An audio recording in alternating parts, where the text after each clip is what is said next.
क्या कोई माँ खुद ही अपनी बेटी को शीना बोरा या फिर आरुषि तलवार की तरह मारने की धमकी दे सकती है? ये सुनना भी अजीब लगता है, लेकिन मुंबई से एक ऐसी रोंगटे खड़े कर देने वाली कहानी सामने आई है।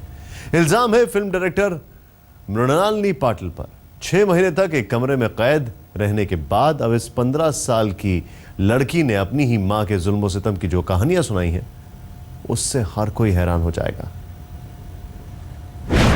मुंबई की रोंगटे खड़े करने वाली कहानी। उन्होंने मुझे 6 महीने बंद रखा था। एक फिल्म डायरेक्टर पर संगीन इल्जाम। पर्सनालिटी डिसऑर्डर भी बोलने लगा कि मैं पागल हूँ और मेरे ऐसे रिपोर्ट में कुछ नहीं है। अपनी बेटी को 6 महीने तक रखा कैद। बहुत वायलेंट था जैसे वो रखती थी, मतलब पागल करार देने की कर रही थी साजिश।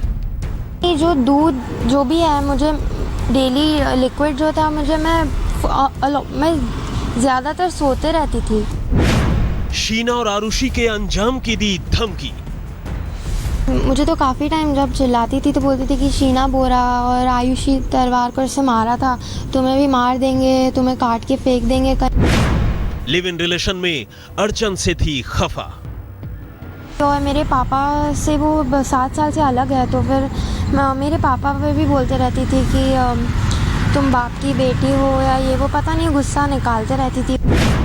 बेटी ने लिखवाई मां के खिलाफ रिपोर्ट।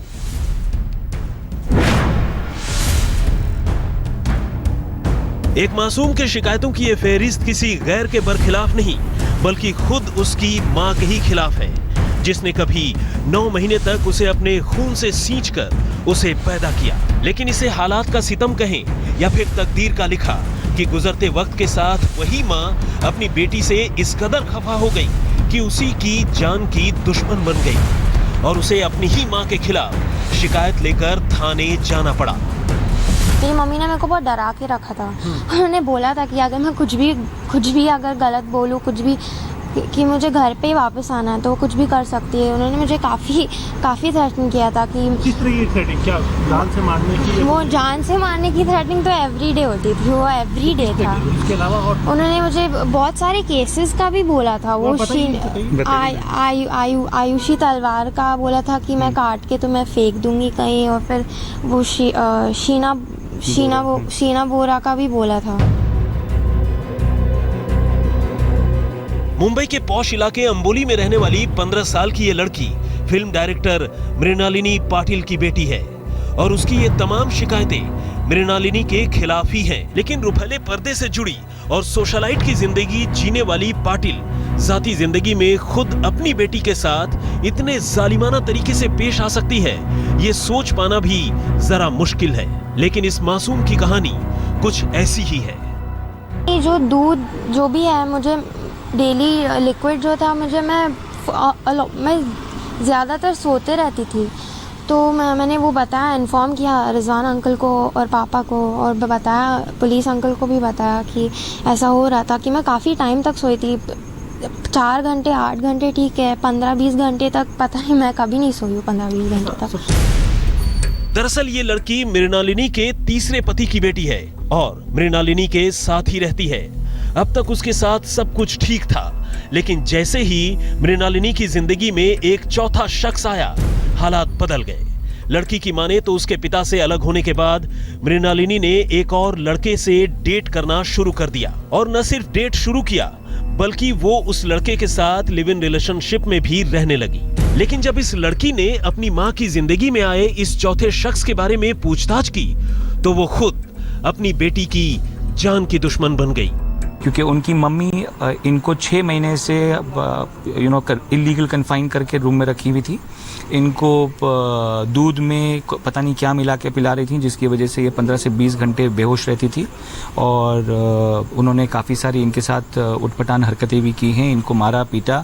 और उनका एक लिव इन रिलेशनशिप पार्टनर कोई है जिसके बारे में हमने लिखा हुआ है, जो 5 साल से उस घर में रहता है, उनके अगेंस्ट भी एक FIR किया है। उन्होंने भी इनकी मम्मी के साथ मिल के काफ़ी हैरेस किया मेरे क्लाइंट को। इसके बाद उसने अपनी बेटी को तकरीबन 6 महीने तक एक कमरे में बंद करके रखा। उसे न तो किसी से बात करने की इजाजत थी और न ही मिलने जुलने की। यहाँ तक कि उसे टीवी देखने और अखबार पढ़ने से भी रोक दिया गया। 6 महीने तक कैद खाने में गुजारने और तमाम जुल्म सितम से गुजरने के बाद वो तकरीबन टूट चुकी थी और उधर उसकी माँ उसे पागल करार देने की साजिश रच रही थी। लड़की की माने तो उसकी माँ ने उसका स्कूल से भी नाम कटवा दिया, मोबाइल फोन छीन लिया और ईमेल हैक कर दोस्तों को बता दिया कि अब उसकी तबीयत ठीक नहीं रहती। बहुत गालियाँ देती थी, मैं गालियाँ बोल भी नहीं सकती हूँ, वो पता भी नहीं है मुझे, मतलब काफ़ी गालियों का और मारती भी थी नाखून से, पता नहीं क्या कैसे करती थी। लेकिन 6 महीने बाद जब इस लड़की के पिता ने उससे मिलने की इच्छा जताई और एक वकील के जरिए मृणालिनी को इसके लिए नोटिस भेजा तो हार कर उसे अपनी बेटी को बाहर जाने की इजाजत देनी पड़ी। लेकिन जैसे ही बेटी ने अपने पिता से हाले दिल बयान किया, पिता की आंखें भर आई। इसके बाद उसे वकील की मदद मिली और तब बेटी ने खुद थाने में पहुंचकर अपनी मां के खिलाफ रिपोर्ट लिखवाई। अब पुलिस ने इस कलयुगी मां के खिलाफ रिपोर्ट तो दर्ज कर ली है, लेकिन जाहिर है मामला हाई प्रोफाइल है और पुलिस को इस मामले को अंजाम तक पहुंचाने में अभी लंबा सफर तय करना है। एजाज खान, मुंबई, आज तक। कहते हैं माता पिता का कर्ज चुका पाना कभी मुमकिन नहीं होता, लेकिन अगर कोई बेटा अपनी मां के लिए ही चोरी करने लगे तो इसे आप क्या कहेंगे? वैसे चोरी करने वाले बेटे की दलील चाहे जो भी हो, कानून की नजर में वो गुनहगार ही रहेगा। ये कहानी है एक ऐसे ही बेटे की जिसने मां के इलाज के लिए 90 लाख रुपए की चोरी कर ली और फिर पकड़ा गया।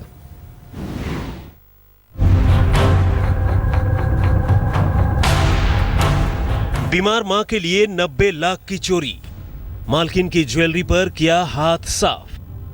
बेटी के साथ मालकिन यूरोप घूम रही थी, रसोइया ज्वेलरी पर हाथ साफ कर रहा था। थाने में पुलिस वालों के बीच लगी ज्वेलरी की ये नुमाइश एक ऐसे चोर की गिरफ्तारी के बाद है जिसने खुद अपने ही एम्प्लॉयर यानी मालकिन के घर हाथ साफ कर दिया। लेकिन गिरफ्तारी के बाद इसने चोरी के पीछे जो दलील सुनाई उसे सुनकर कुछ देर के लिए पुलिस वाले भी सोच में पड़ गए।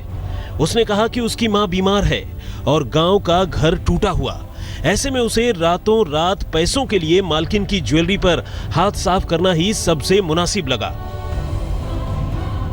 बहरहाल अब कानून के मुहाफिज उसे उसके किए की सजा दिलाने की पूरी तैयारी कर चुके हैं। 90 लाख रुपए की इस ज्वेलरी पर हाथ साफ करने के लिए ब्रिजेश ने लंबी साजिश रची। वो दिल्ली के वसंत विहार में नम्रता कुमारी के घर रसोइये का काम करता था, लेकिन काम में मन नहीं लगने की वजह से उसे नम्रता ने कुछ रोज पहले निकाल दिया था। लेकिन जैसे ही नम्रता अपनी बेटी के साथ यूरोप घूमने गई, पीछे से ब्रिजेश ने नम्रता के पति का भरोसा जीता और फिर से काम करने के बहाने उनके घर में रहने लगा और इसी बीच नम्रता की सारी ज्वेलरी पर हाथ साफ कर अपने घर बदायूं चला गया।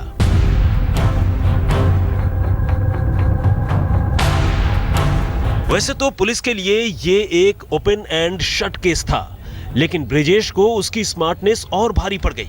चोरी के बाद हालात का जायजा लेने के लिए ब्रिजेश ने अपने एक दोस्त को सेल्स बॉय बनाकर नम्रता के घर भेजा, लेकिन पुलिस को उस पर शक हो गया।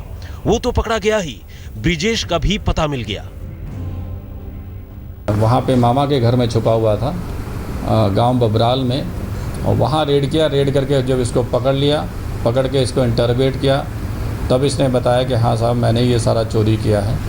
इसमें इम्पोर्टेंट बात यह कि 100% ज्वेलरी 90 लाख रुपए का वो सारा ज्वेलरी बरामद हो गया है 100%। जब मैं 16 को वापस आई अपने टूर से 10 दिन के टूर के बाद, और मैंने अलमीरा चेक करी तो मुझे पता चला कि मेरी सारी ट्रेडिशनल ज्वेलरी जो मैंने रखी हुई थी वो मेरी सारी ज्वेलरी चली गई है। और उसके 2 दिन के बाद ही मुझे इन्फॉर्मेशन मिली कि मेरी ज्वेलरी मुझे वापस मिल गई है। तो मेरे लिए तो ये एक बहुत, आप कहें कि सुखदायक अनुभव था। 90 लाख रुपए के लागत वाली पूरी ज्वेलरी को बरामद करके पुलिस खुश है। पीड़ित के परिवार की खुशी का तो ठिकाना ही नहीं है, लेकिन ऐसा अक्सर सभी के साथ नहीं होता। सभी इतने खुशनसीब और खुशकिस्मत नहीं होते। ऐसे में पुलिस वेरिफिकेशन बहुत ज़रूरी है। अगर नौकरों से संबंधित होने वाली तमाम घटनाओं को रोकना है तो पुलिस वेरिफिकेशन वो हथियार है जिसका कोई तोड़ नहीं। बहरहाल अब पुलिस उस प्लेसमेंट एजेंसी के खिलाफ भी जांच कर रही है जिसने ब्रिजेश को नम्रता के घर नौकरी पर रखवाया था। अमरदीप कुमार के साथ राम किंकर सिंह, दिल्ली, आज तक। एम्बुलेंस बेशक एक बेजान चीज है, लेकिन तमाम गाड़ियों के बीच इसे एक खास दर्जा हासिल है, क्योंकि यही बेजान चीज अक्सर किसी की जान बचाने के काम आती है। लेकिन अगर कोई कातिल कत्ल करने के लिए एम्बुलेंस का ही इस्तेमाल कर ले तो यकीनन मामला अजीब हो जाता है। कत्ल की एक कहानी कुछ ऐसी ही है। लखनऊ के नजदीक हरदोई में एक बीवी के आशिक ने शौहर के कत्ल के लिए ऐसे ही एक एम्बुलेंस का इस्तेमाल कर डाला। थाने में खड़ी ये एम्बुलेंस और एम्बुलेंस पर लिखे ये अल्फाज, खुदा आपको सलामत रखे। क्या आप सोच सकते हैं कि इसी एम्बुलेंस का इस्तेमाल किसी खौफनाक कत्ल को अंजाम देने के लिए किया गया होगा? लेकिन ये कहानी कुछ ऐसी ही है। एम्बुलेंस पर ऊपर वाले से बंदे की सलामती की दुआ लिखी है और अंदर एक शख्स का कत्ल हुआ है। ये कहानी है लखनऊ के नजदीक हरदोई की। इस एम्बुलेंस में न सिर्फ खून हुआ बल्कि रिश्तों का खून हुआ। एक बीवी ने अपने आशिक के साथ मिलकर खुद अपने ही हाथों से अपना सुहाग उजाड़ लिया और उसके शौहर का कसूर सिर्फ इतना था कि वो अपनी बीवी को आशिक से मिलने पर रोका टोका करता था। दरअसल चंद रोज पहले हरदोई के कारोबारी शकील की लाश लखनऊ के मलिहाबाद थाना इलाके में मिली। वैसे तो ये एक बिल्कुल ब्लाइंड मर्डर था, लेकिन जब पुलिस ने मामले के तमाम सिरों को जोड़ना शुरू किया तो एक ऐसी कहानी सामने आई कि हर कोई चौंक गया। पुलिस ने कारोबारी रंजिश को ज़हन में रखकर तफ्तीश की शुरुआत की, लेकिन इस कोशिश में उसे कामयाबी नहीं मिली। इसके बाद पुलिस ने जब रिश्तों की पेच खंगालनी शुरू की तो मोबाइल फोन के कॉल डिटेल से ये साफ हुआ कि शकील की बीवी सूफिया रेहान नाम के एक लड़के से कुछ ज्यादा ही करीब थी। अब जब पुलिस ने सूफिया और रेहान से पूछताछ की तो सच्चाई सामने आ गई। सूफिया ने माना कि उसी ने अपने पति को रास्ते से हटाने के लिए अपने आशिक रेहान के साथ मिलकर कत्ल की साजिश रची।